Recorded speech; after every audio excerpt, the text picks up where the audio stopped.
Hi guys, I'm Steve. May gusto lang akong share sa inyo. May nagtanong kasi sa akin kung paano daw maging negosyante at paano daw mag-invest. Disclaimer guys, hindi ako isang expert, hindi ako isang financial advisor. Lahat ng sasabihin ko dito is based on my experience sa pag-manage ko ng sarili kong negosyo. Okay? Paano nga ba tayo mag-start ng sarili nating negosyo? Saan pwede mag-invest?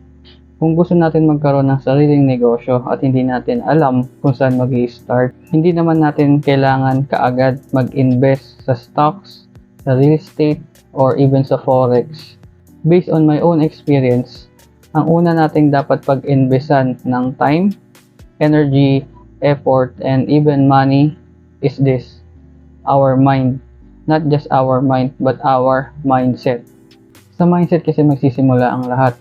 Kung ano yung pananaw mo sa buhay, kung ano yung paniniwala mo, at kung paano ka mag-isip. It doesn't matter kung ano yung mindset ng mga tao sa paligid mo, ano yung mindset ng mga magulang mo, o ng mga kapatid mo. Ang pinaka-importante is kung paano ka mag-isip. Kung gusto mo maging negosyante, kailangan tama ka mag-isip. Kung gusto mo magkaroon ng negosyo, dapat negosyante ka mag-isip.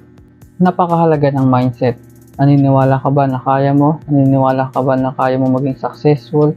Naniniwala ka ba na kaya mo mag-manage ng isang negosyo? Kung sagot mo dyan ay oo, simulan mo na. Ang mindset ang magdadala sa atin sa mga bagay na gusto nating makamit sa buhay. Kung gusto natin maging successful, una nating baguhin is yung pag-iisip natin. The way tayo mag-isip sa pera, the way tayo mag-isip sa tao, at higit sa lahat kung paano tayo mag-desisyon sa buhay.